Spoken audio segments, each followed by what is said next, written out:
analista y docente, el profe Juan Carlos de Pablo. Y recibimos en esta ocasión al señor presidente de la Nación, doctor Javier Milei.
Se cumplen 250 años de la publicación de la obra de Adam Smith, La riqueza de las naciones, una investigación sobre la naturaleza y las causas de la riqueza de las naciones.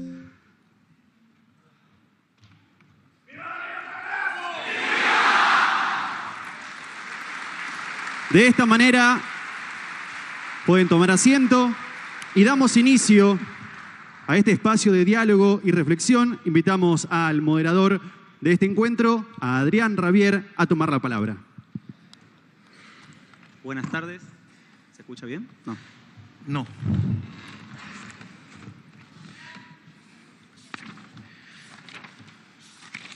No.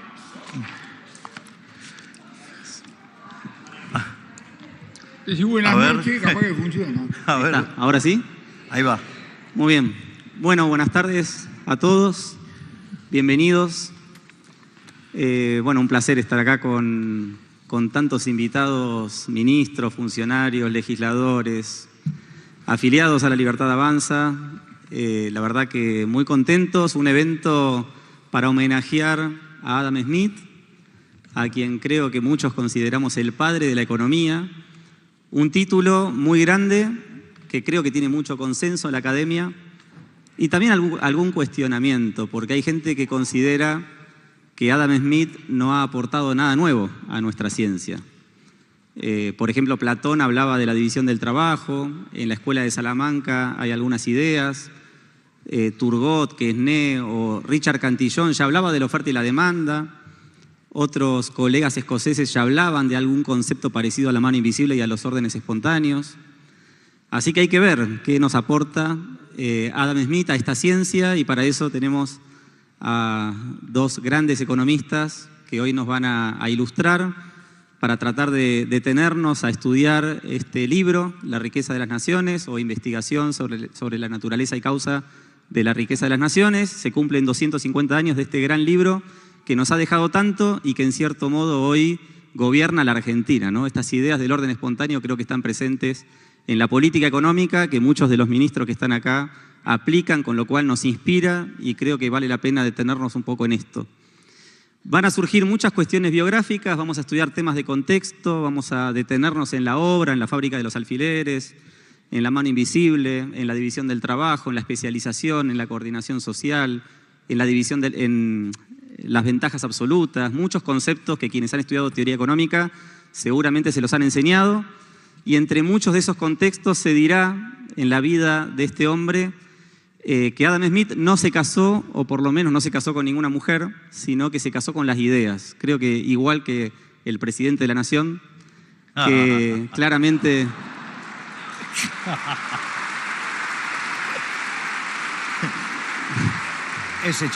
Ese chiste estaba fuera del libreto. Lo dije sin su permiso. Pará. Dale el beneficio de la duda, porque no murió todavía. Claro. Bueno. Pero no creo que abandone las ideas, ¿no? No, con lo cual, seguro. bueno, Hablando de cómo íbamos a estructurar esta charla, dijimos que vamos a confiar en el orden espontáneo, le vamos a dar 10 minutos primero al presidente de la Nación, después...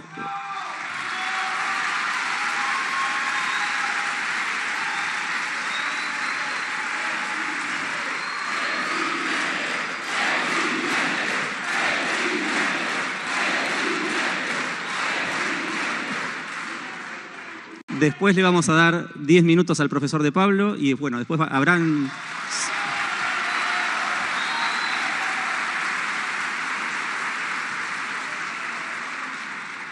Y después surgirán preguntas y veremos a dónde nos lleva lo que vaya surgiendo. Así que cedemos la palabra. Bueno, en primer lugar, muchísimas gracias al profe Juan Carlos de Pablo por permitirme compartir esta actividad. Digamos, con el profe comparto todos los domingos, así es que, y en este tiempo, digamos, se ha aprendido muchísimo de economía aplicada a la fuerza. Creo que todos estamos haciendo un upgrade considerable. En segundo lugar, gracias, Adrián, por este honor de tenerte aquí como moderador. Adrián es un gran economista, es un gran profesor de historia del pensamiento económico y además escribió sobre Adam Smith también, así es que también gracias. Y también gracias a cada uno de los ministros y a cada uno de los funcionarios que están aquí presentes y cada uno de los que se han hecho presentes para discutir una obra que verdaderamente es fundamental. Así es que primero, muchas gracias a todos.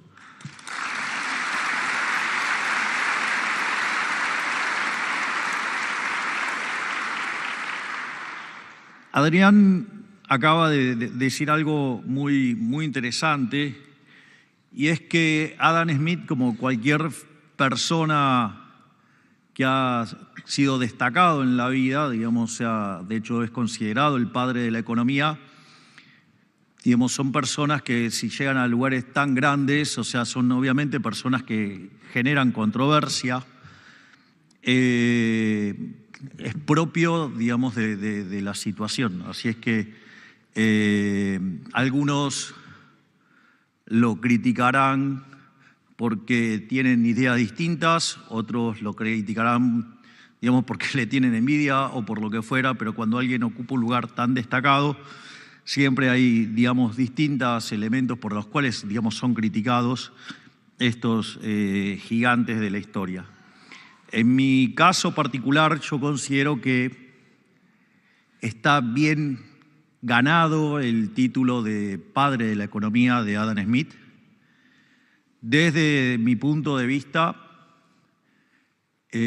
básicamente Adam Smith es a la economía lo que Gauss a la matemática, es decir, una persona que escribió 200 años adelantado a su época. Y la verdad es que yo, digamos, creí que era bastante original en decir que en esta reflexión sobre Adam Smith, en compararlo con un gigante como Gauss y hacer el paralelo, pero sucede que su máximo discípulo y que después lo continuó, digamos, en algún tiempo atrás, o uno de sus mejores alumnos de su curso de filosofía moral, definió a Adam Smith como el Newton de la filosofía. Así es que, digamos, con lo cual yo, digamos, creí que tenía algo original. No es original. Repasando, digamos, textos sobre Adam Smith, así que no soy no tengo una gran originalidad, pero sí tengo claro para mí, digamos, que Adam Smith es un adelantado a su época. Básicamente, en mi perspectiva, lo que fundamenta esta opinión que yo tengo de Adam Smith, cuando él plantea la investigación sobre la naturaleza y las causas de las riquezas de las naciones, a partir de ahora, riqueza de las naciones, básicamente lo que plantea es el crecimiento económico. Es decir, plantea la cuestión del crecimiento económico.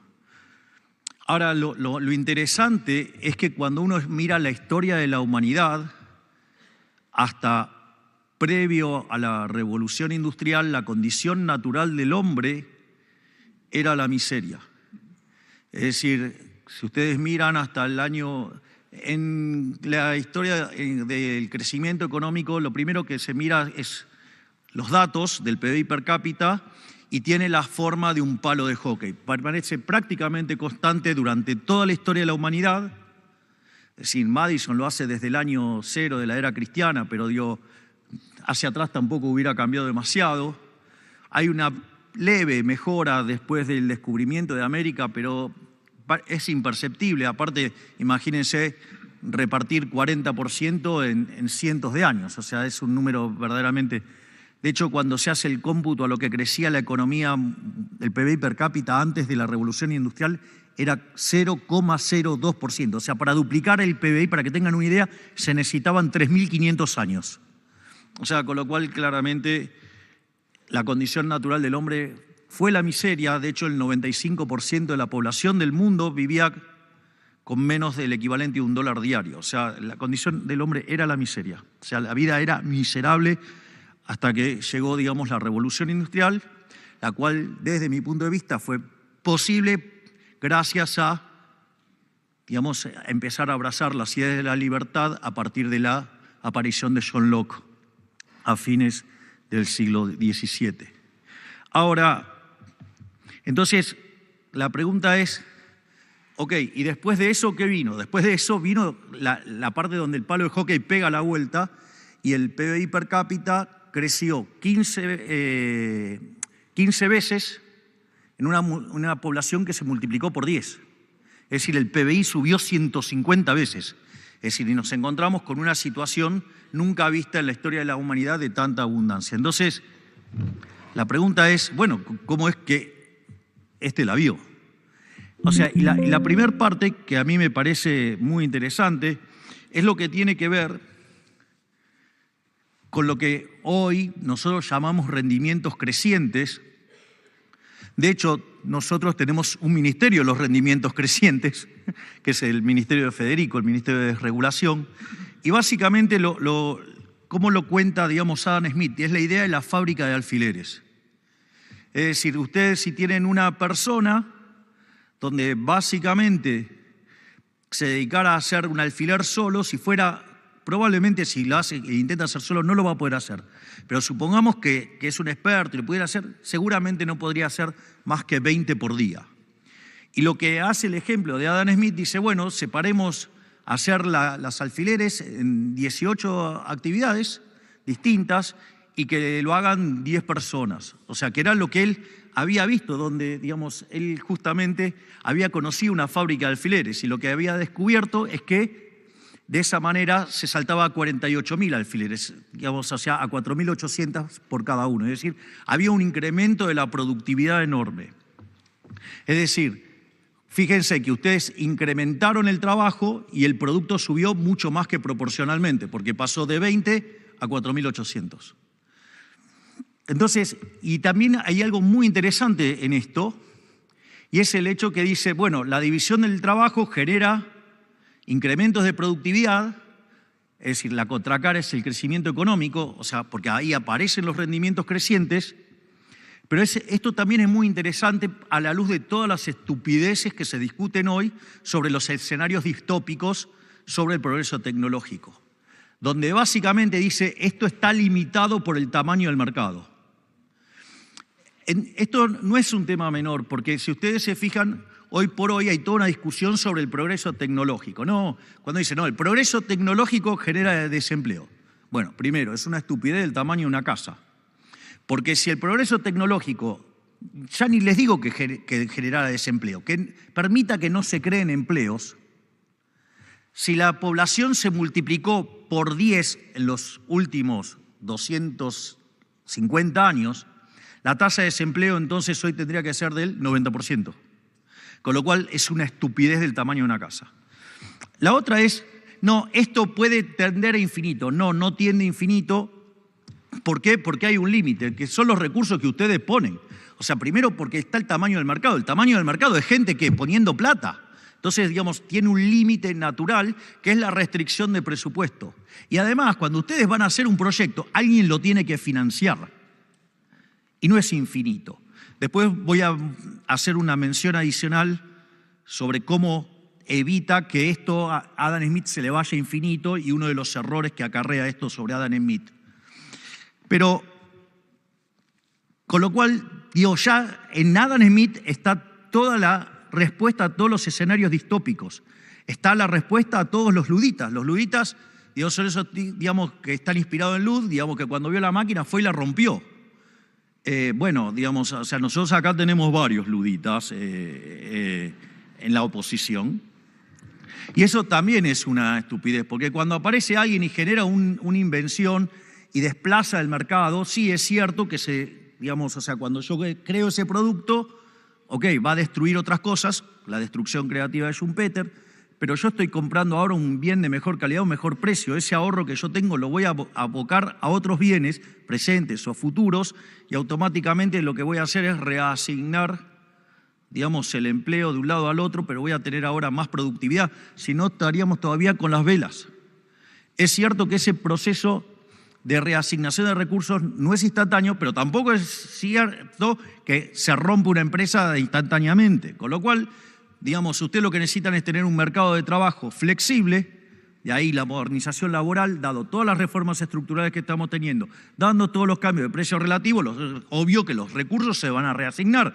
Por lo tanto, necesitamos una modernización laboral, ¿para qué? Para que justamente no haya sufrimiento desde el lado social. El otro tema que Adam Smith tenía claro era la cuestión del progreso tecnológico. Es decir, básicamente decía, bueno, cuando yo tengo especialización, eso me genera un ahorro de tiempo y eso me permite ser más productivo y lo que fuera. Pero no solo eso, tenía dos ideas fenomenales también. Tenía la idea del learning by doing, o sea, él dice, bueno, pero en la medida que yo voy haciendo esta tarea y más la repito, la hago mejor y soy cada vez más productivo. O sea, había en Adam Smith una idea del learning by doing. Y no solo eso, sino que además tenía la idea del progreso tecnológico, porque dice que en algún momento ustedes aprenden a hacer bien la tarea y dice, bueno, a ver, ¿cómo puedo hacer para ahorrar tiempo? Y en algún momento encuentran una forma que les permite hacer un salto tecnológico. O sea, es decir, que si ustedes se fijan, digamos, ustedes dividen el trabajo, ganan productividad. Aprenden a hacerlo mejor, ganan productividad. Y en algún momento encuentran una forma de hacerlo mejor, pegan un salto tecnológico. Es decir, van haciendo escaloncitos, pero de manera creciente. Y eso, este tipo lo vio en entre 1766 y 1776, que son los 10 años que tardó en escribir La riqueza de las naciones. ¿Lo vio o te inspiró para que vos imagines? Ese es el punto. Opa. Este es el punto. Esto me encanta. Porque capaz que me pongo a leer y no lo encontré. Exacto. Pero te inspiró. Exacto. Entonces, una de las cosas que a mí me pasaba siempre, tenía temor de que mi visión fuera anacrónica en términos de que yo le ponía una carga a Adam Smith en cuanto a que, porque, por ejemplo, yo digo, ¿por qué, digamos, Adam Smith se ocupa tanto de desarrollar la teoría del valor-trabajo? Porque si ustedes tienen una función exponencial, ¿cuál es el problema? Que eso es creciente y ¿hasta dónde puede crecer? Hasta infinito. Entonces el problema es cómo carajo hago para que el modelo no se me vaya a lugares explosivamente altos. A ver si dice carajo acá. No, sí, claro. No, carajo seguro que no dice.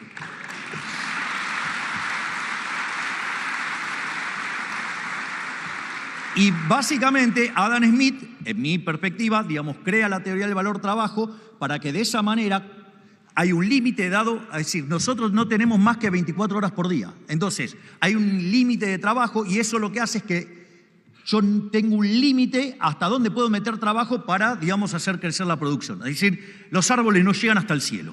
O sea, ese es el primer concepto. Y ahí hay dos cosas muy interesantes.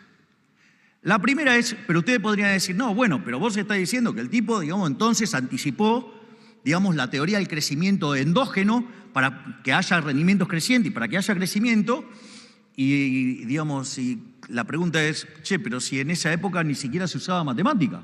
El tipo era un filósofo moral. Bueno, y acá es donde viene la clave. Digamos, era una persona muy, digamos, muy erudito, o sea, de hecho sabía latín, sabía griego, griego antiguo. Dentro de las cosas que sabía, sabía de matemática y además era un profundo admirador de Newton. Si bien no lo conoció a Newton, su amigo David Hume sí lo conoció a Newton y conocía la obra de Newton y conocía bien el Principia y, digamos, y era alguien que, de hecho, digamos, las obras conocidas de Adam Smith son básicamente la teoría de los sentimientos morales y, la riqueza de las naciones. Pero hay dos obras que no son conocidas, unas que son, digamos, sobre jurisprudencia, que básicamente le pidió a sus amigos que la quemaran, y esos amigos sí la quemaron, y están los apuntes de sus clases. Pero hay otra obra que son ensayos, que también le pidió a sus amigos que lo quemaran, y no los quemaron, y digamos son los ensayos filosóficos, y el primer ensayo es una historia de la astronomía. Es decir, sabía de astronomía, o sea, entendía de matemática y tenía bien claro lo que estaba haciendo para que el modelo no se le fuera a cualquier lado. Esa es una de las cosas. Y ahora, digamos, este es un dato que conocí, digamos, cuando me puse a trabajar en esta charla. Durante 1760 y 1764, en Glasgow, digamos, en rigor, digamos, era decano Adam Smith, y entre 1761 y 63 también había sido vicerrector. Y en su función, en estas funciones, en un momento le abre un taller a James Watt, es decir, al creador de la máquina de vapor. Es decir, que Adam Smith la vio. Es decir, con lo cual, después cuando llegó Malthus y todos los pesimistas que vinieron atrás, en realidad no la estaban viendo. O sea, Adam Smith la vio, se adelantó 200 años a su época y, digamos, y acá lo otro que me parece interesante es no solo que toma esto, hace una exaltación del ahorro. Y cuando ustedes tienen digamos, el modelo de solo del ahorro, digamos, lo único que sirve es, ok, si ustedes ahorran más, les va a permitir pegar un salto en el stock de capital per cápita, van a tener un salto de una vez y para siempre, digamos, en el crecimiento, pero ya está, se acabó. En cambio, los modelos de crecimiento endógeno, el tipo de modelo que desarrolla Adam Smith, porque trabaja con rendimientos crecientes, tiene un rol preponderante el ahorro. Es decir, como hay rendimientos crecientes, si ustedes ahorran más e invierten más, aceleran la tasa de crecimiento. Con lo cual, digamos, eso es un elemento, digamos, donde claramente, digamos, se adelantó y le ganó a todos los pesimistas que vinieron de Malthus para atrás. El otro elemento que me parece sumamente relevante es la idea de la mano invisible. Es decir, hay distintas interpretaciones de la mano invisible, digamos, o sea, que se ve como un problema de oferta y demanda, como un problema de equilibrio general a la Balrá, o como un problema de Hall óptimo de Pareto, un problema, digamos, o sea, del laissez-faire, digamos, o una invocación divina, o, digamos, no sé, una invocación a William Shakespeare, digamos, también. La realidad es que él ya había, digamos, había hecho alguna mención a la mano invisible en su, digamos, historia de la astronomía, pero, digamos, en general, digamos, la forma en la cual entendemos la idea de la mano invisible es el orden espontáneo. De hecho, el artículo de Adrián, que es muy bueno, hace todo un punto sobre el orden espontáneo. Y a mí esa también me parece una contribución fenomenal, que es que cada uno, guiado por su propio interés, conduce al bienestar general. Pero esa idea no es que él la desarrolla, digamos, en la riqueza de las naciones. Él ya la venía madurando ya en la teoría de los sentimientos morales, que para mí es fundamental también para poder entender la contribución de Adam Smith. No solo eso, sino que también, digamos, tenía una idea de los precios y la competencia. Esto también es muy bueno, porque él, digamos, cuando habla de precio de mercado y precio natural, también habla de ¿qué? De gravitación y reposo. O sea, era Newton. O sea, escribía y era Newton. O sea, claramente, digamos, sabía bien lo que estaba haciendo, lo que estaba escribiendo. Él tenía claro lo que estaba diciendo en términos matemáticos. A su vez, digamos, también pondera el tema de la competencia y la apertura, donde claramente él, digamos, ahí se pelea muy fuertemente con los mercantilistas. Sería genial, digamos, encontrar el párrafo donde justamente dice, mire, cuando ustedes se metan con estas cosas, con estos monopolios artificiales, con estas barreras, con estos privilegios, cuando ustedes se metan ahí, todos esos sátrapas parásitos prebendarios los van a estropear públicamente. Han pasado 250 años y nada ha cambiado, parece.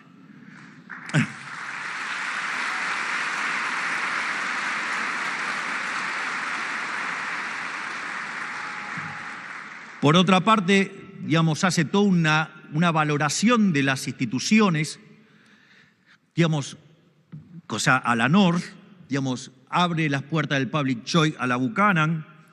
También, digamos, tiene una idea del dinero. Para él el dinero era metálico. Es más, él quería privatizar el dinero, o sea, que no lo emitiera el gobierno. Tiene una idea, digamos, de inflación a la Hume, o sea, digamos, con la teoría cuantitativa. Y también, digamos, tiene un planteo sobre las finanzas públicas, donde dice, bueno, primero dice, ¿en qué debería gastar el Estado? Entonces dice, bueno, tiene que gastar en defensa. Dice, mirá, con los mercenarios bien no nos va.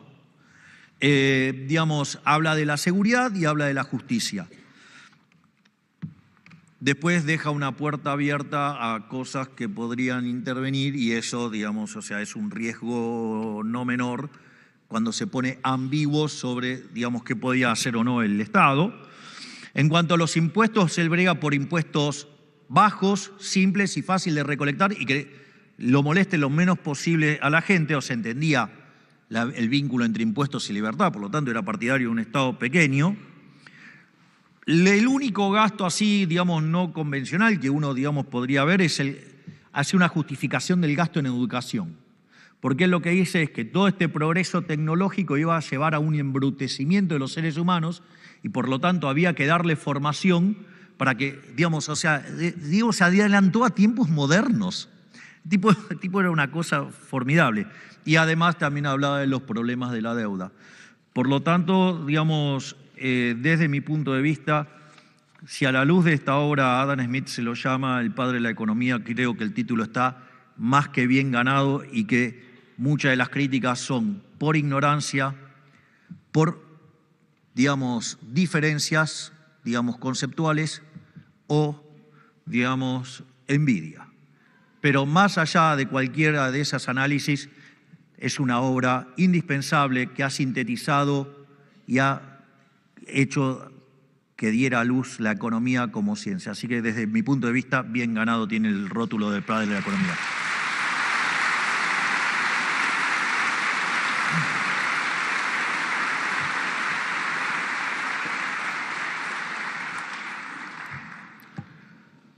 Yo quiero comenzar haciendo un comentario sobre la palabra homenaje. ¿Qué?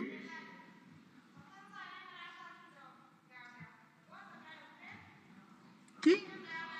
Cálmate. No es el momento. Cálmate. No es el momento. Cálmate. Digamos, se trata de un homenaje a Adam Smith. Homenaje, no en el sentido pasado. Adam Smith es totalmente presente. Adam Smith me ayuda a entender algo. Hola, pará. Hola. Hola, después de tu discurso. Volvemos.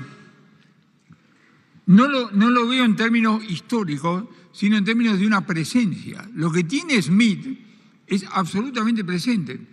Dentro de 250 años va a haber otro acto y van a seguir hablando por lo menos de las primeras 19 páginas de La riqueza de la nación. Entonces lo que quiero es traer la enorme actualidad que tiene estas primeras 19 páginas del libro. Como ustedes pueden ver, es un mamotreto. Les muestro la tapa primero y ahora se lo muestro de canto, más de 1000 páginas. Javier parece que ha leído bastante de esa página. Yo me concentro en las primeras 19, que me parecen realmente fundamentales.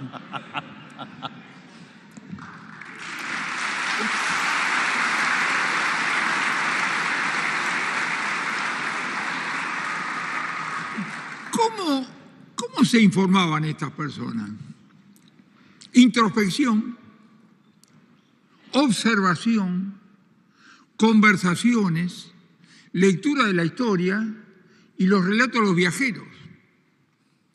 Acá no hay ecuaciones, acá no hay gráficos, acá no hay series estadísticas. Las series estadísticas aparecen a mediados del siglo XIX, por eso empiezan las teorías del ciclo recién cuando hay disponibilidad estadística.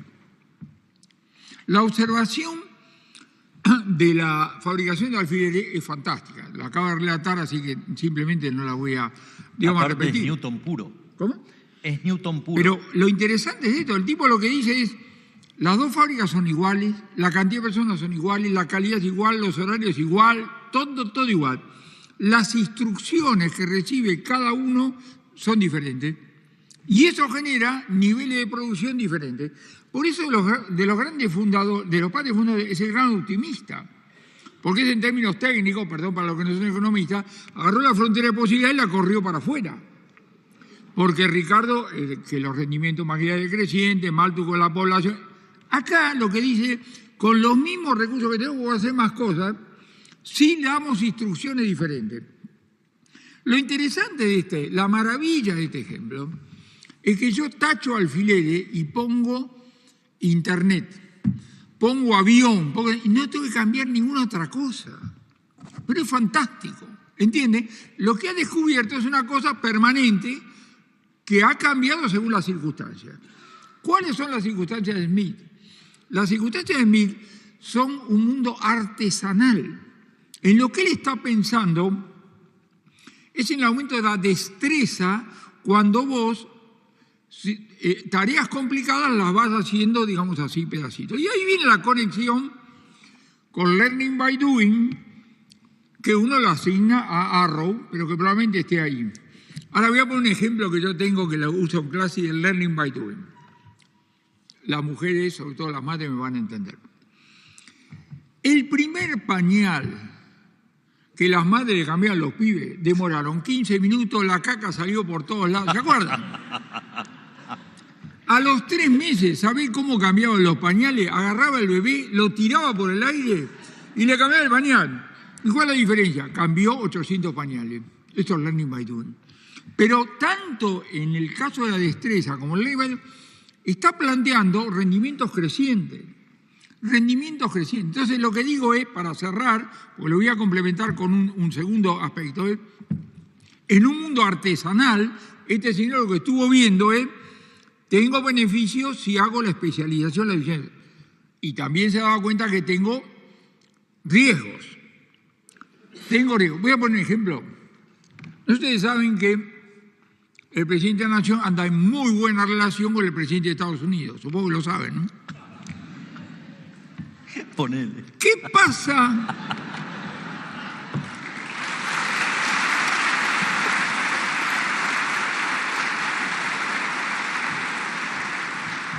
¿Qué pasa si el presidente Trump pierde la elección de medio periodo y se convierte en un pato rengo? Nos jodemos.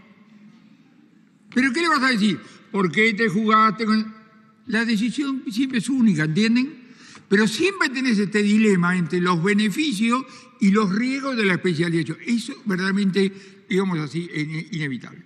La segunda cosa que hace Smith en esta primera 19 páginas es decir, ya lo mencionaste, que el grado de división del trabajo depende del tamaño del mercado.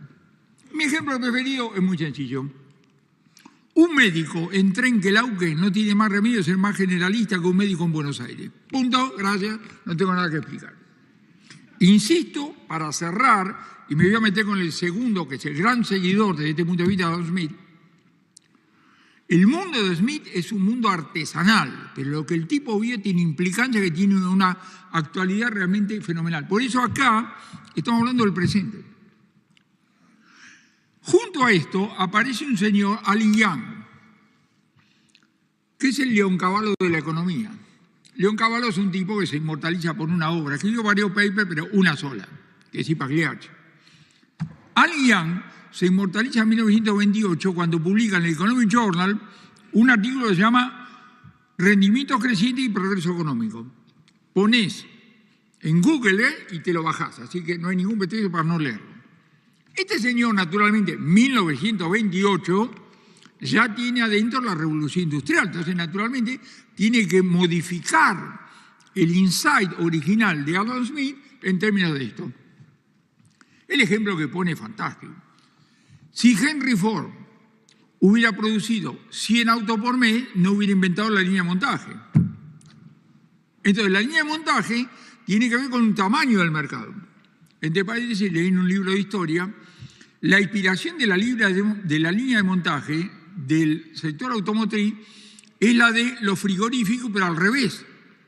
La vaca entra armada y termina en pedacitos. En la línea de montaje entran las partes y sale el auto. Pero el concepto es exactamente igual. Allen Young dice, el señor Ford inventa la línea de montaje porque evidentemente tiene un tamaño de mercado verdaderamente fenomenal.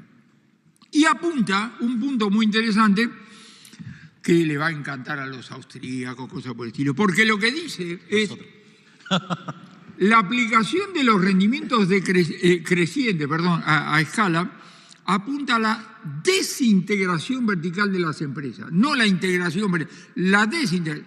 El ejemplo que se me ocurrió muy elemental es así. Supónganse ustedes que están pensando en una planta que fabrica autos y llegan a la conclusión de que el nivel óptimo de fabricación de autos es 100 autos por mes. Si vos óptimamente tenés que producir 100 autos por mes, tenés que producir 400 neumáticos por mes. No hay ninguna razón técnica por la cual 400 neumáticos por mes sea el costo mínimo. Entonces, ¿qué es lo que dice Allen Young? Flaco, ¿vos qué sabés hacer? Auto, hacé auto y comprá neumáticos en otro lado. Y tenés un tipo que hace neumáticos para varios, o capaz que vos hacés neumáticos para vos y para otros. Esto es muy importante porque soñamos con integrar verticalmente, con hacer todo en casa, y este señor dice exactamente lo contrario. Él dice, lo más probable es que la incorporación, el aprovechamiento de rendimientos crecientes, digamos así, a escala, implique una desintegración vertical de las empresas. Pero esto lleva, y con eso termino, a otro tipo de responsabilidad desde el punto de vista de la política económica. ¿Por qué? Porque si vos lo que querés es que la gente aproveche las economías de escala en cada una de las cosas, la importancia de la estabilidad macroeconómica es fundamental, la apertura de la economía es fundamental, sacar todos los trámites, todas las cosas raras, que yo cuánto, ¿para qué? Para dar la opinión. Yo nunca me olvido, una vez un tipo me dijo, ¿sabe cuál es mi tragedia? Estoy pensando en poner una planta y no estoy hablando con un ingeniero, estoy hablando con un contador y un abogado. Una mierda esto. El tipo tiene que hablar con un abogado o con un ingeniero, ¿entienden? Entonces, ¿cuál es la idea? La idea es repensar esto de manera que uno dice, en este contexto de aprovechamiento, digamos así, de economías de escala, lo que probablemente ocurra es que vos tengas una desintegración vertical. Así que, como digo, el compañero Adam sigue vigente entre nosotros, por lo menos por las primeras 19 páginas de La riqueza de las naciones. Gracias.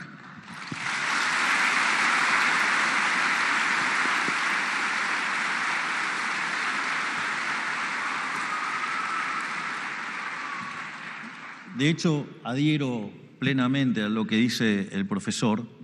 Ahora, fíjense, porque hay un elemento interesante, porque lo que a mí me permite capturar los rendimientos crecientes es el tamaño del mercado.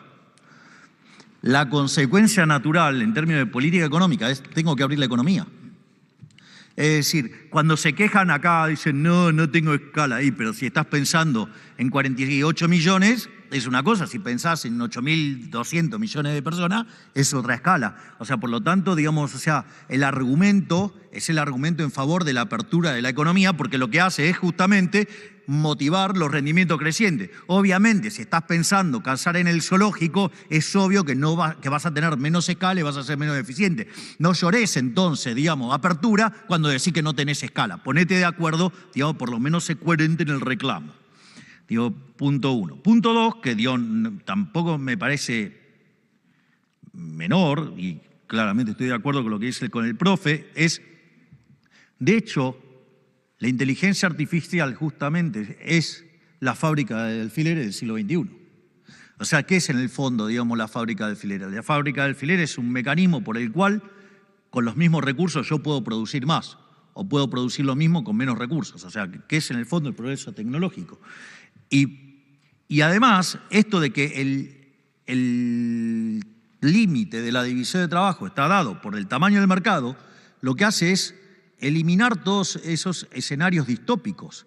Con lo cual, digamos, que surgen, digamos, de mala formación, digamos, de pensar en equilibrio parcial y no en equilibrio general, ni mucho menos en la intertemporalidad, o no computar bien las restricciones del presupuesto. Y eso Adam Smith lo tenía claro. Es decir, él hace que el modelo no explote porque dice, hay un límite. El límite es justamente la cantidad de trabajo que yo dispongo. Esto, digamos, nosotros con Demian Reidel lo publicamos en un trabajo, digamos, que además después de que lo mencioné en Davos, digamos, empresarios muy importantes, le dijeron, ¿podés venir acá y explicar esto lo que está diciendo el presidente que escribió con vos? Donde básicamente los modelos de crecimiento endógeno, para que no se fueran a cualquier lado, siempre tenían alguna cota, digamos, extraña. Y la realidad es que es una estupidez ponerle una cota extraña, porque hay un límite, y el límite es que nosotros tenemos 24 horas por día.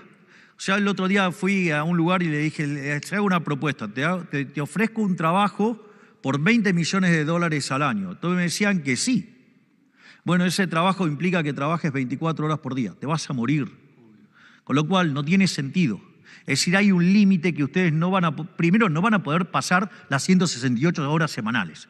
O sea, no pueden, no hay forma. Además, también tienen otro problema más. O sea, ustedes tienen preferencias y en algún momento, tienen un límite a lo que se pueden consumir. Y además también tienen un ingreso dado. O sea, digamos, todo este proyecto alguien lo tiene que financiar. No sale, no cae del cielo, digamos, el financiamiento de esto. Por lo tanto, es decir, la obra del Señor ha cambiado. O sea, antes, digamos, nos mandaba el maná, digamos, ahora nos permite tener genios. Hay una frase que en un discurso, digamos, se la debo a Santi Caputo, que dice, hemos evolucionado tanto...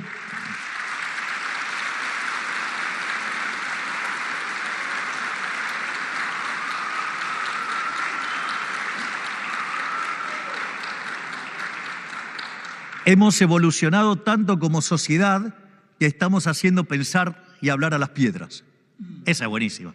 O sea, felicitaciones.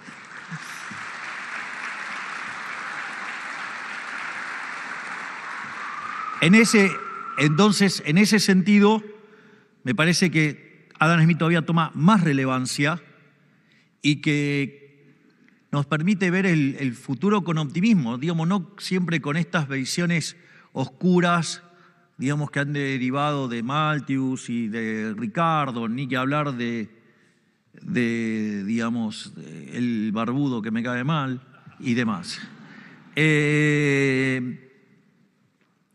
Por lo tanto, me parece que ahí también hay un punto muy interesante y es la vigencia que sigue teniendo la riqueza en las naciones.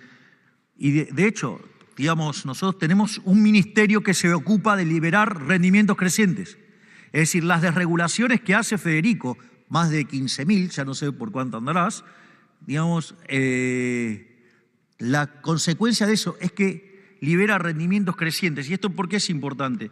Las desregulaciones, en términos prácticos o conceptuales, es como vulnerar el derecho de propiedad.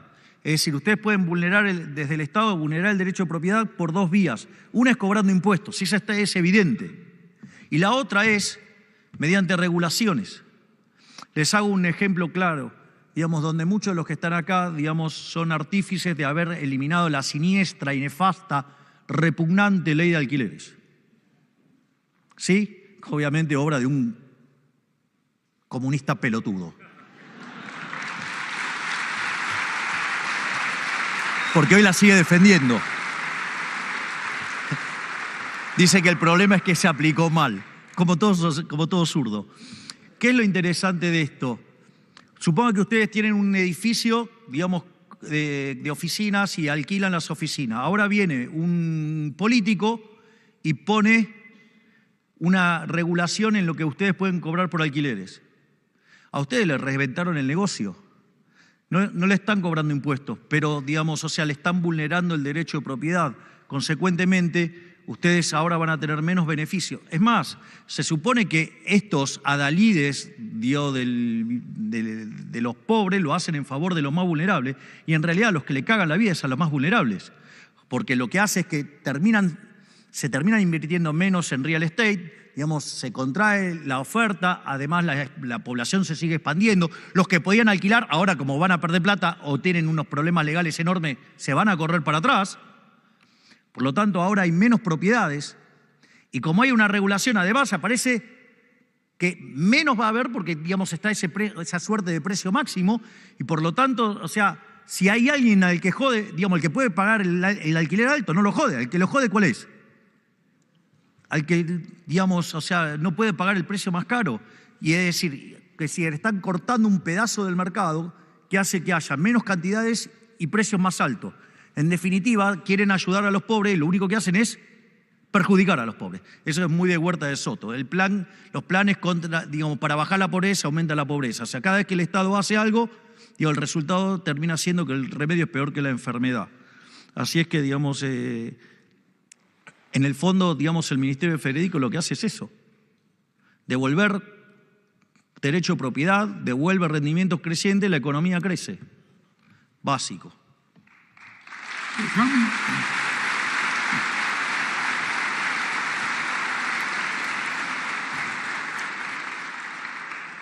Voy a hacer un comentario sobre el tema de cambio tecnológico y de empleo, pero antes del tema de la ley de alquileres. Me acuerdo, una vez un economista dijo, hay dos definiciones de colectivo lleno. Los que ya subieron dice, arranque, chofer. Y los que estaban por subir dice, corriéndose al interior. Cuando vos congelás los alquileres, los que ya son inquilinos, esto es vida. El próximo tipo que iba a alquilar, oferta cero.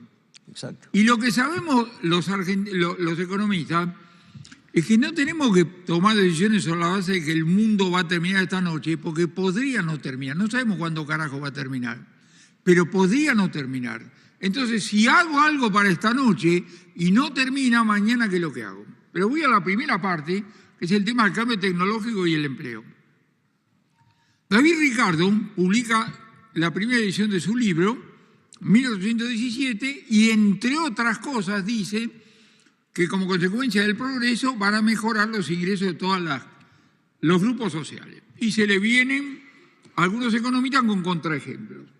Entonces, en la tercera edición incluye un capítulo 31 llamado sobre la mecanización, donde demuestra que es posible que vos introduzcas una maquinaria que tiene tal modelo que de repente aumentás el PBI y cae la remuneración de los asalariados. Después de mostrar la posibilidad, dice Ricardo, momento, esto que acabo de hacer es lo que en economía denominamos un ejercicio de estática comparativa. La historia es otra cosa.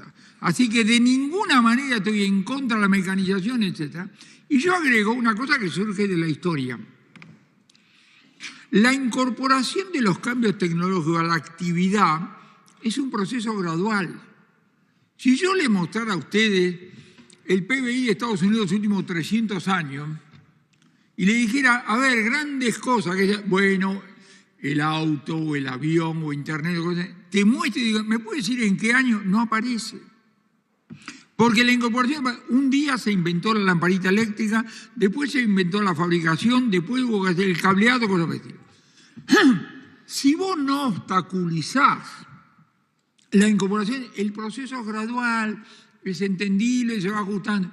El problema es cuando, en el nombre de mire todo lo que vamos a hacer, lo frenás, el dique se rellena y cuando tenés que salir tenés que generar unos desequilibrios realmente fenomenales, que es parte de lo que estamos viviendo. Lo que estamos viviendo es que hace no sé cuántos años que los tipos de tal cosa, las chicas son todas jóvenes, los veteranos presentes recordarán que en la apertura de la industria automotriz de Martínez Dios, los argentinos descubrimos que los autos tenían aire acondicionado y levantavidrios eléctricos, pero cosa que hacía décadas que lo tenían.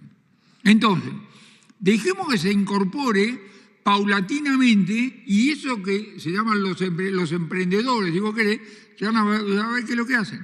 Y digo algo, Dios crea a los emprendedores para que hagan mucho y hablen poco. Laburen, no, hablen un poquito.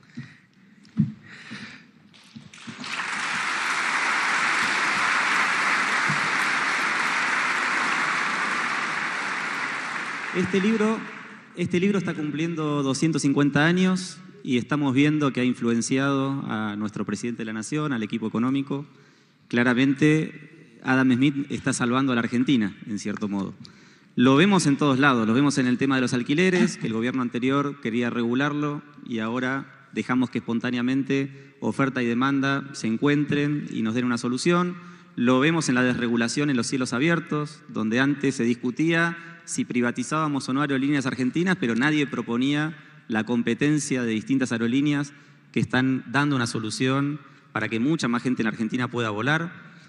Y la pregunta que me hago, y que se la traslado a nuestros expositores, es ¿cuál es el plan de Javier Milei? ¿No? Esto me lo han preguntado muchas veces. Estamos acostumbrados durante décadas a que el plan era una mente maestra arriba de la pirámide, dirigiendo la economía de manera centralizada, y eso nos trajo múltiples problemas, además de altos niveles de corrupción, además de todo tipo de cosas, nos trajo muchos problemas. Acá el plan es otro, el plan es dejar avanzar a los órdenes espontáneos.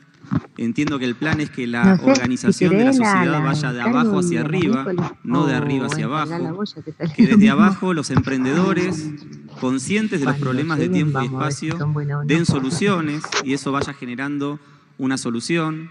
Me gustaría que podamos avanzar en esta idea y creo, y este por ahí es un punto que también me gustaría comentar. Yo hace mucho tiempo estudio economía comparada y siempre busco qué puntos de contacto hay entre autores que se enfrentan.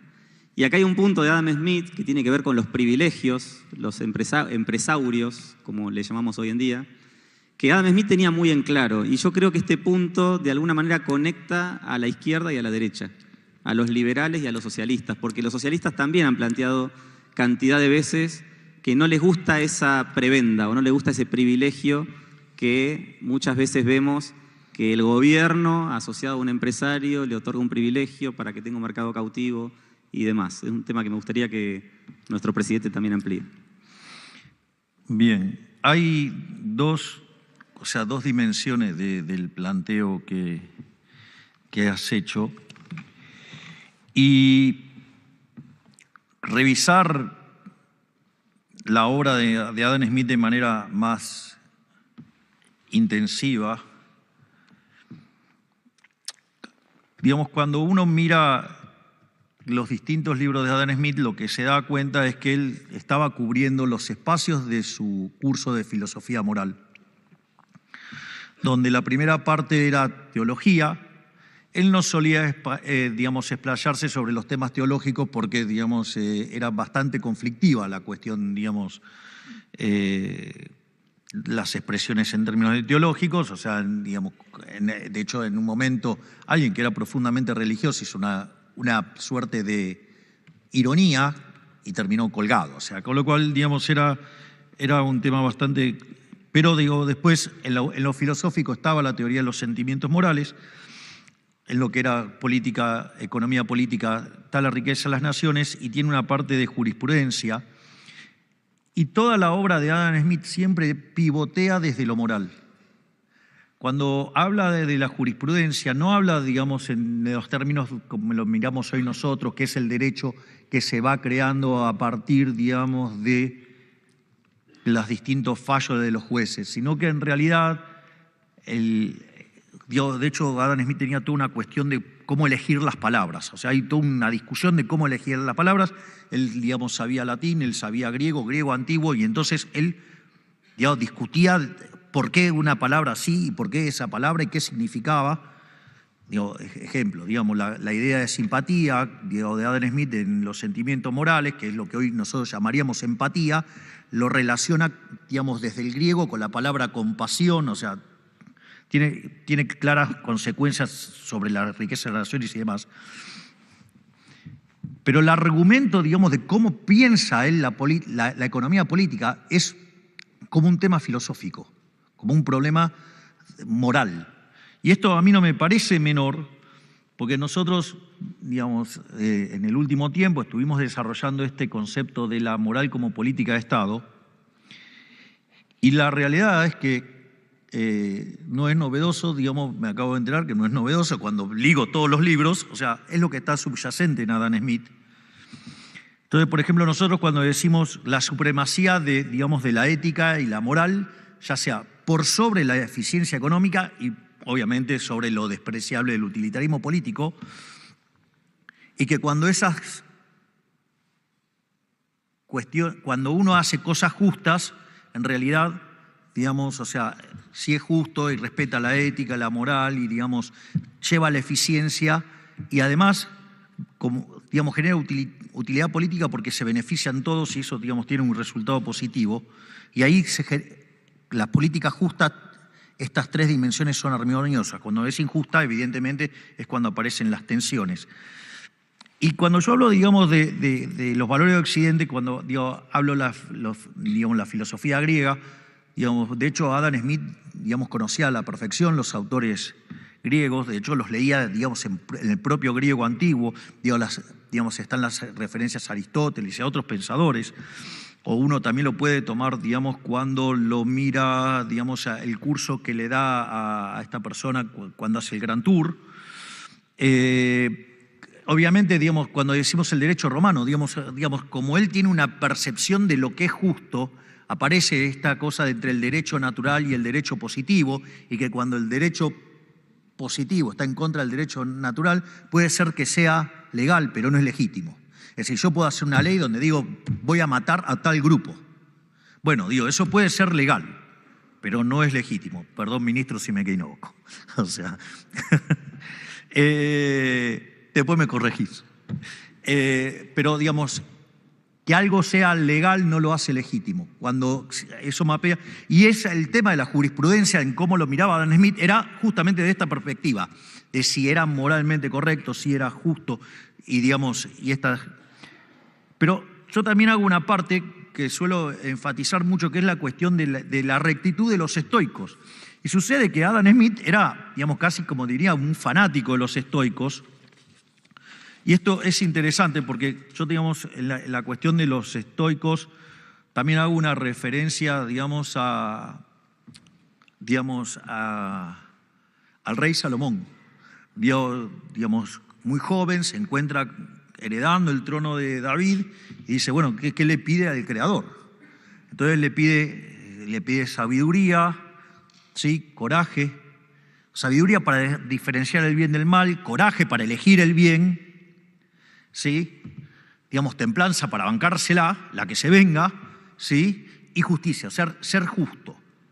Es interesante porque cuando en la teoría de los sentimientos morales, o sea, ya habla de las virtudes cardinales, del carácter de la virtud, Adam Smith señala, bueno, toma como referencia a los estoicos la prudencia la relaciona con el interés propio, digamos, tomar decisiones correctas, o sea, de hecho habla de una prudencia inferior que tiene que ver con resolver todas nuestras cuestiones, digamos, de todo lo que tiene que ver con nuestro cuidado de la salud, de nuestra economía, de todas las cosas que nos importan de manera directa. Obviamente que la prudencia superior tiene que ver con, además, aquellos que deciden inmolarse a la vida pública para mejorar la vida de los demás. Gracias, ministros, a todos.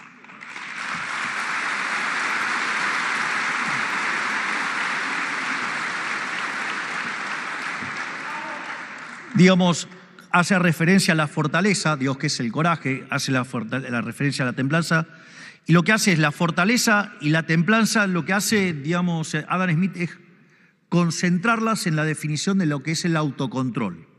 Es decir, sí, puedo hacer esto, pero no hago cualquier cosa, hay un límite. Es decir, no hago cualquier cosa, tengo un límite. O sea, ok, me puede caer muy mal, pero llego hasta acá, ¿ok? No vale todo. De hecho, digamos, cuando él habla del derecho, digamos, habla toma como inspiración a John Locke, que es el respeto a la vida, a la libertad y a la propiedad. Y entonces le queda la prudencia, le queda la justicia, ahora fortaleza y templanza lo une en el autocontrol, y lo que agrega es la beneficencia. Pero también es interesante cómo habla de la beneficencia. La beneficencia no era a punta de pistola. La beneficencia es algo que a vos te interesa, ayudar a los demás, pero con la propia. Exacto. Entonces, me parece que a mí la verdad que toda esta situación de tener que querer ahondar en las bases, digamos, de la riqueza de las naciones me hizo encontrar con parte de la literatura de Adam Smith que verdaderamente me parece fenomenal. O sea, entonces, digo, no estoy inventando nada, solamente estoy aplicando a Adam Smith al máximo.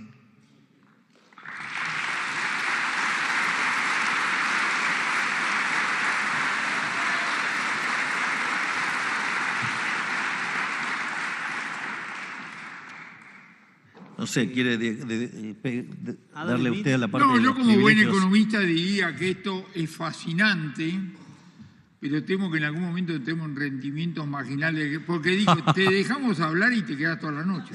No, yo les voy a contar algo. Y yo voy a agregar algo. Voy a hacer una nota, métale. pero usted me lo puede validar. Fíjese, tengo 10 hojas Por eso digo, no de quedamos bullets. para nada. O sea, y cada hoja me demanda 2 horas, o sea que tengo para hablar 20 horas. No, yo voy a hacer un...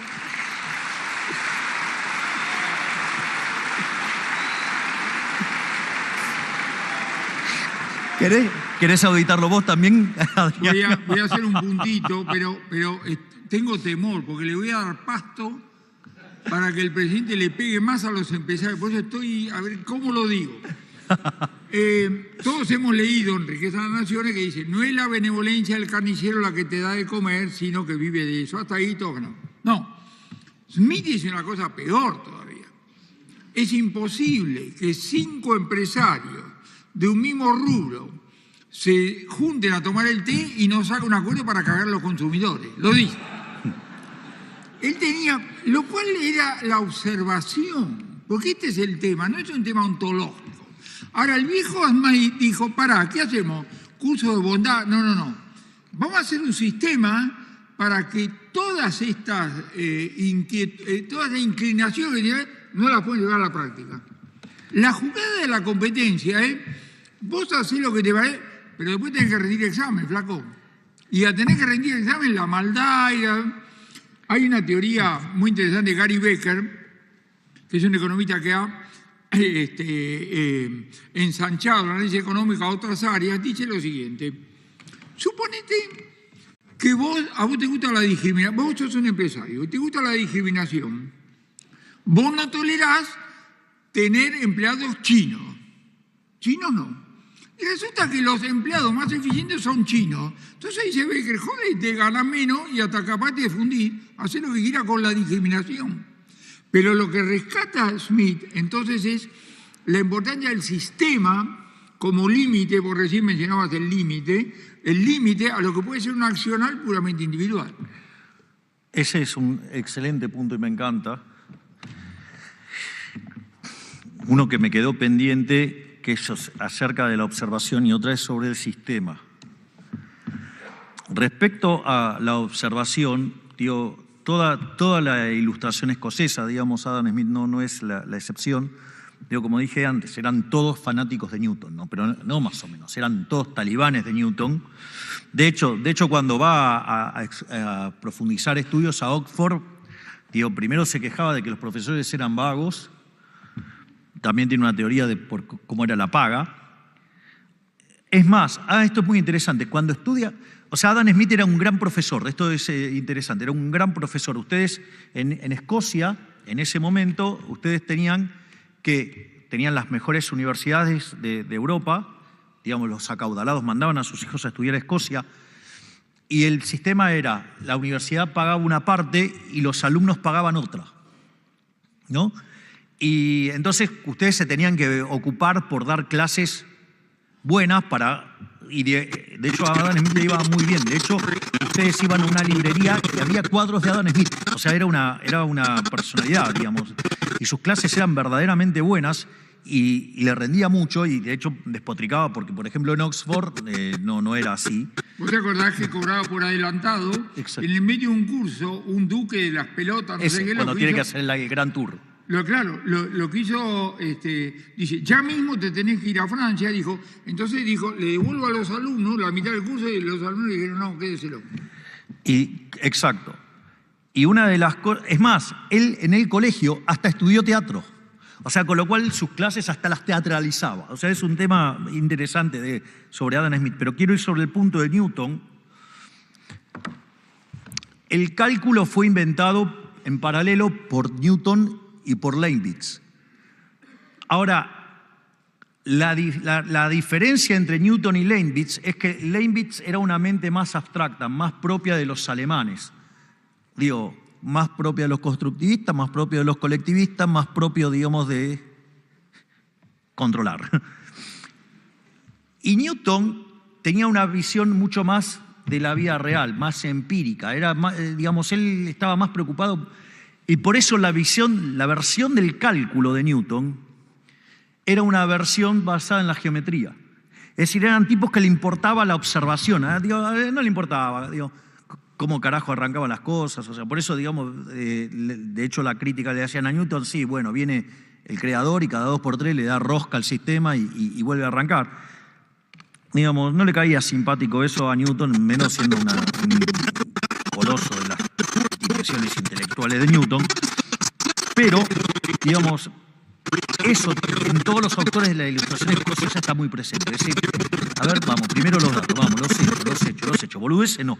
Por eso es que me parece tan interesante que Adam Smith, ve lo que se viene 250 años adelante porque lo tenía en un taller que le da él, ¿no? O sea, él la veía venir y después le da forma matemática. Y después hay y lo otro que me parece brillante, que es la idea del sistema. Es decir, digamos, también se discutía acerca del sistema. Entonces, ahí, digamos, está Mandeville, ¿sí? Que también es parte del orden espontáneo, de la tradición del orden espontáneo, pero lo que el tipo decía es, bueno, ok, digamos, el sistema funciona si los tipos son hijos de puta. Digamos, porque si de repente viniera el creador, digamos, los hace bueno a todos y empieza bueno, no se paga la deuda, digamos, y muestra cómo el buenismo, estas cosas muy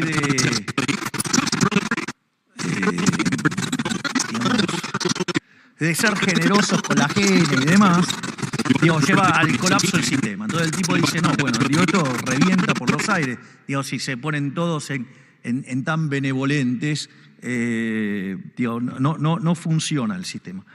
Y la contracara de eso, digamos, entonces decía, bueno, la gente tenía que ser bastante hija de puta como para que el sistema funcione, digamos, entonces, y el progreso tecnológico estaba ligado a que fuéramos medio jodidos, y eso, digamos, confronta fuertemente con la visión de Rousseau. Digo que en la terminología de Menilei vendría a ser un zurdito de mierda. Digo que estaba preocupado por la desigualdad.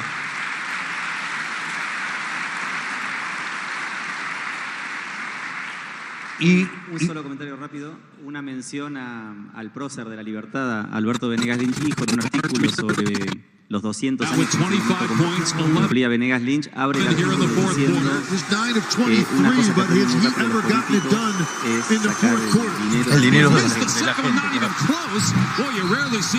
Y lo interesante es que... Y Sowell, tu amigo Sowell, claro, dice, la primera ley de la economía es que los recursos son escasos y la primera ley de la política es ignorar la primera ley de la economía.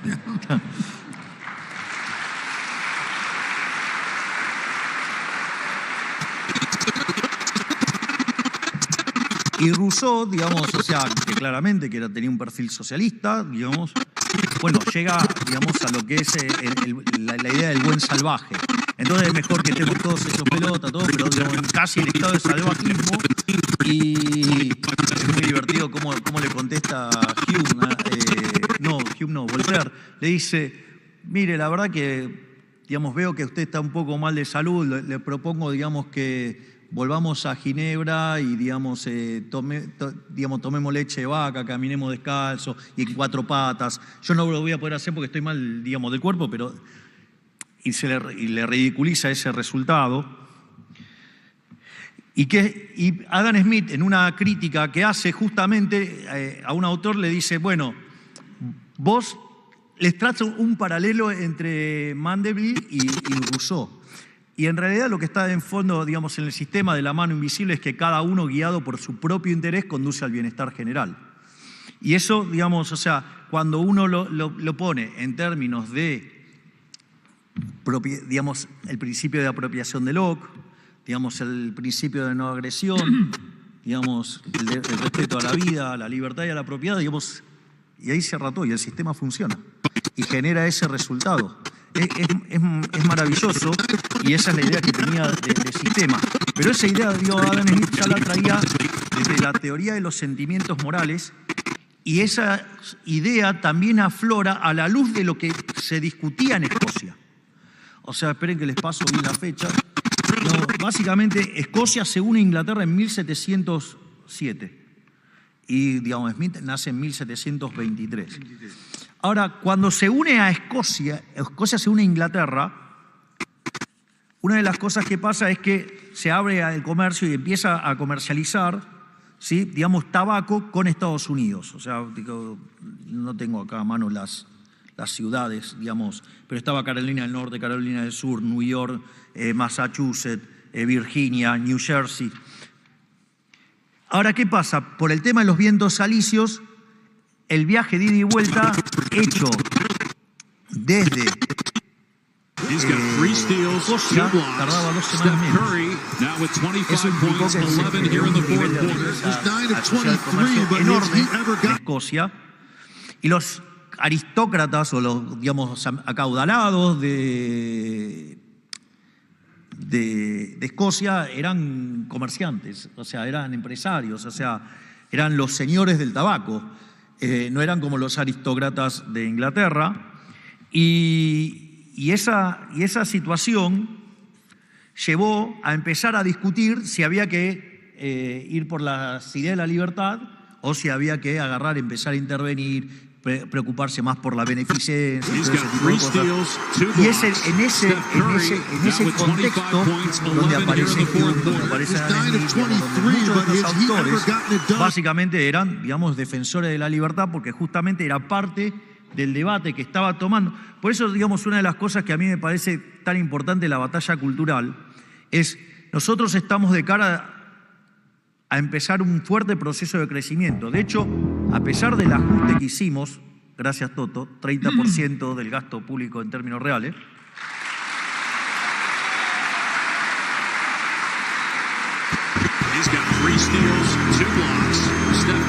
nosotros el primer año, diciembre 24 contra diciembre 23, crecimos 6,6%. Es decir, en el EMAE desestacionalizado mensual. Les guste o no les guste a la prensa y a todos los que odian el modelo de la libertad porque necesitan defender sus privilegios de casta, ya sea la casta empresarial, o sea, los empresarios, los políticos chorros, ¿sí?, digamos, o sea, los nacionalistas, digamos, de pacotilla, ¿sí?, o, digamos, los empresarios prebendarios, los periodistas pauteros o profesionales que viven de parasitar a la población defendiendo las ideas unidas. Entonces, ¿cuál es el punto? El segundo año, digamos, este mismo indicador muestra que subimos 3,5%, es decir, que a lo largo de 2 años, llevamos 2 años seguidos creciendo y acumulamos 10,5% de crecimiento. Y si, digamos, seguimos por esta senda, vamos a seguir creciendo. Entonces, el próximo debate, ¿por qué es tan importante entonces discutir la moral como política de Estado? Porque van a venir los zurdos de mierda a empezar a putear con la distribución del ingreso y que la desigualdad y todas esas cosas. Y acá es donde viene lo importante, porque si nosotros perdemos esa batalla, digamos, vamos a estar cediendo frente a la justicia social y otra vez, digamos, a lo que generó la decadencia argentina de los últimos 100 años. Entonces nosotros... ¿Cuál es la crítica que hacen hoy, digamos, la izquierda de distintos pelajes? No niegan la productividad del capitalismo, dicen que es injusto. Y la verdad que lo que dice Israel Kirchner es que si el sistema es injusto no vale la pena ser defendido. Por eso, digamos, demuestra que el sistema es justo. Digamos, yo, digamos, en la presentación de Davos me tomo un laburo intenso para, digamos, demostrar que el sistema es justo. Y en el fondo lo que estoy diciendo es, ellos se arrogan ser los dueños de la moral. Y lo que estoy diciendo es falso, ustedes no son los dueños de esa bandera es nuestra y tenemos que ir y recuperarla y traerla para nosotros. Ellos no tienen, de altruistas no tienen un carajo.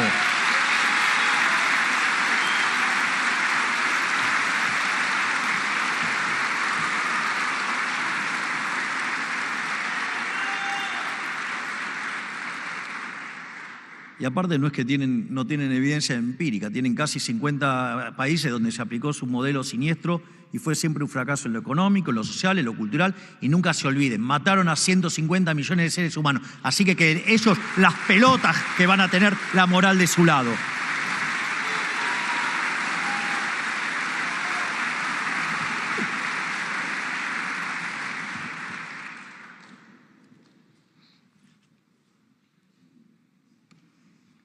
Arranca ahora, dale. Sí. Tratá de mejorarlo, a ver.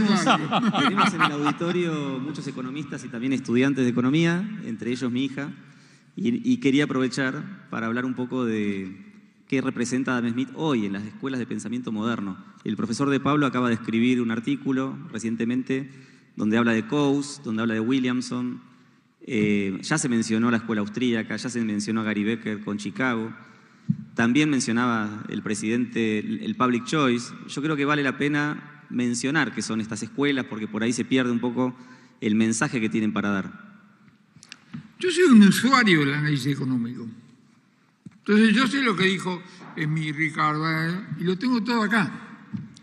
Y enfrento, no problemas. La desocupación no camina por la calle. Hay un señor que busca trabajo y no encuentra. Entonces yo estoy entrenado para primero escuchar qué le pasa a esta persona y aplico todo lo que sé a propósito de esto. Donde hay una cierta importancia en los primeros principios y después viene el aterrizaje fenomenal. En no sé cuántas charlas que hemos tenido con Javier me dice, yo las restricciones no solamente las conozco, las padezco. Él y al de la camiseta de los Warriors y al de la recomendación en base a mundo que no existe, podían sentarse acá en la silla eléctrica 5 minutos. Entonces, lo que yo le digo a... ¿Puedo hacer una nota de color? La nota de color es la primera fila lo sabe más que ninguno.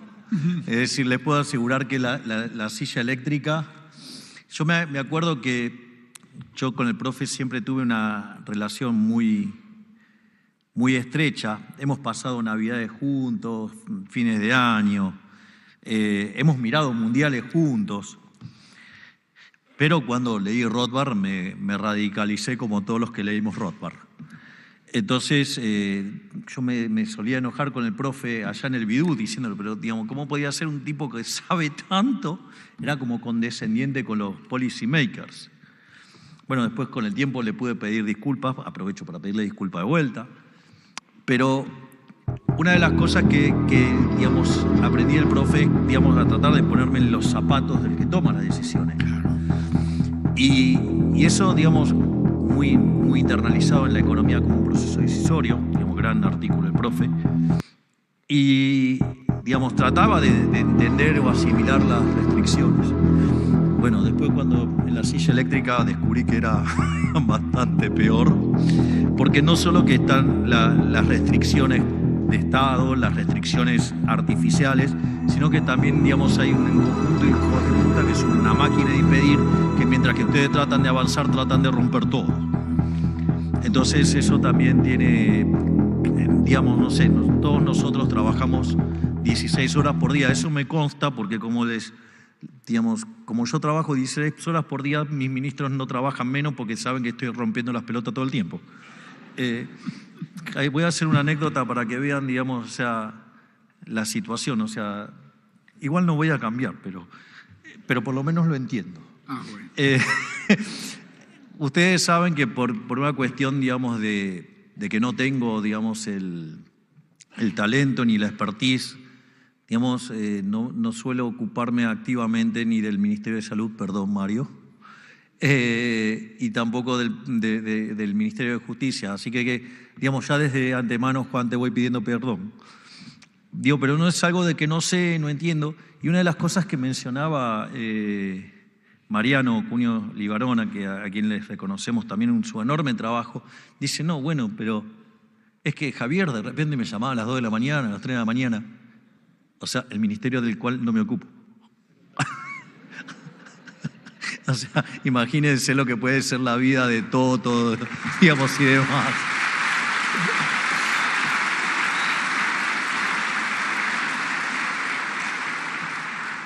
Y a diferencia de lo que plantea el profe, digamos, como usuario del análisis económico, nosotros tenemos una responsabilidad adicional. Nosotros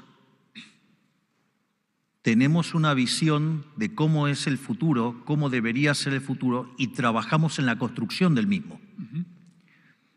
Es decir, por eso también nos parece tan importante la batalla cultural. Y por eso, digamos, nos parece tan importante esta cuestión de la moral como política de Estado. Porque si nosotros defendemos cosas que son justas, vamos a poder seguir avanzando. Nosotros cuando defendemos la apertura, no es que la defendemos porque nos permite conseguir rendimientos crecientes mayores, porque nos permite ganar más dinero, porque nos permite estar mejor, o sea, porque, digamos, beneficia a mucho más gente que la que perjudica y es utilitarista en términos de votos, en términos de eficiencia. No, lo defendemos porque es justo, es decir, porque defendemos el derecho a la vida, porque defendemos el derecho a la libertad y a la propiedad privada. Y nosotros, o sea, tenemos una responsabilidad adicional donde la filosofía juega un rol fundamental, la visión juega un rol fundamental, y es qué tipo de sociedad queremos. Y nosotros hemos optado por una sociedad libre. Y después de hundirnos en la miseria, después de 100 años de ideas socialistas, también hay que darle un gran crédito a los argentinos que decidieron que ese tren que nos llevaba a Cuba con escala en una estación en Venezuela, nosotros le hicimos una propuesta, pero los que verdaderamente pusieron las pelotas para salir adelante son los argentinos, y nosotros debemos honrar ese mandato.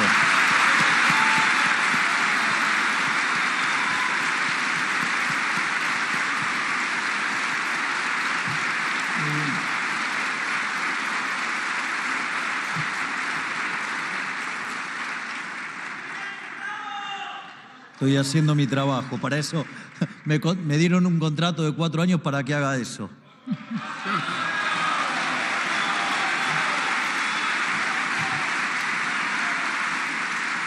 Que dicho sea de paso, no quiero dejar de agradecer también a la grandeza de quienes fueron mis competidores que están aquí, que fueron ministros míos y hoy están en el Congreso, que es la doctora Bullrich y que es Luis Petri.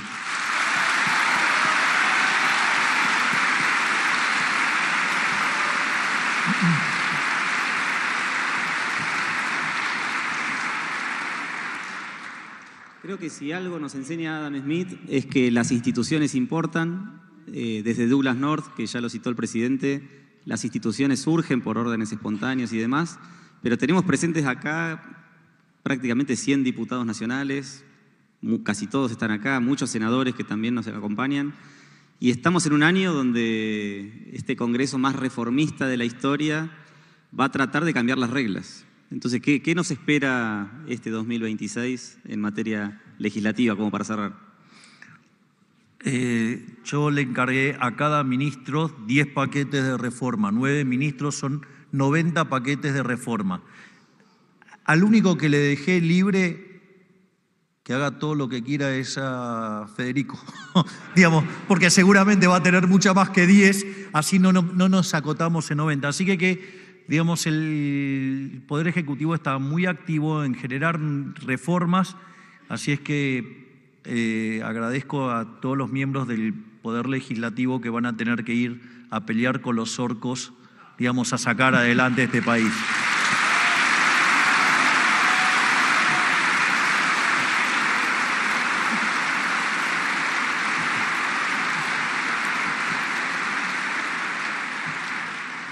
Igual no es graciosa que me las hagas todas a mí. Por favor, profe, ayúdeme. Palabras de cierre. Necesito cuidar la garganta. Profesor. Digamos, ahora no solo digamos, expongo, también soy cantante.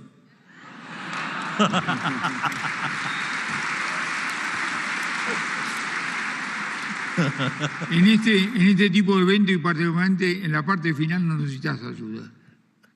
¿En cuál de las cosas? Ahora no necesitas ayuda. ¿Por qué? Porque te dicen, escuchame, está diciendo cosas y el aplauso va, viene. No necesitas ayuda, dice, ayúdame, no necesitas ayuda.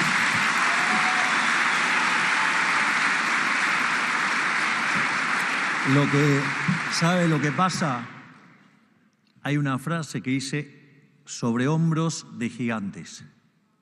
Y uno de los gigantes que a mí me ayudó fue usted. Bueno.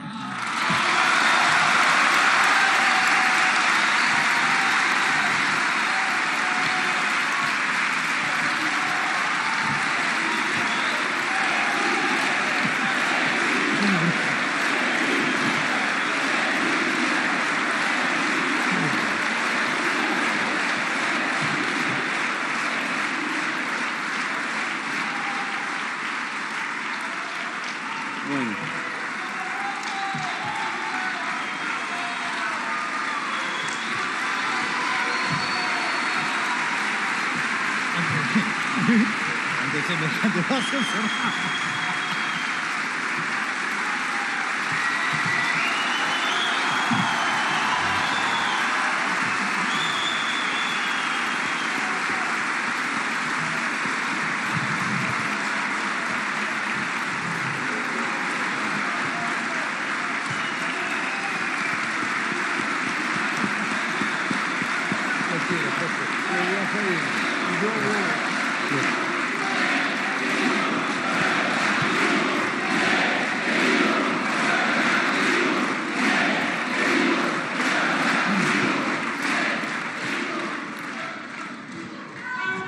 este momento no lo podemos mejorar.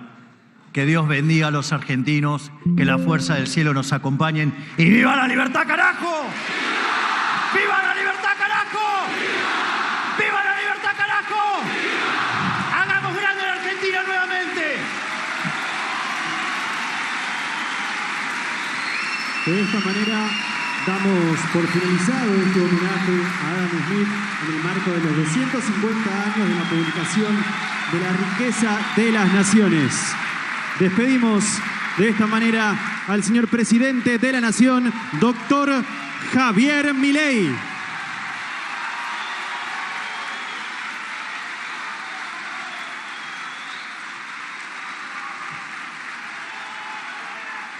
Agradecemos también de esta manera la participación del moderador de esta conversación, Adrián Rabier, y del economista, doctor Javier Milei, Carlos de Pablo. A todos, muchas gracias.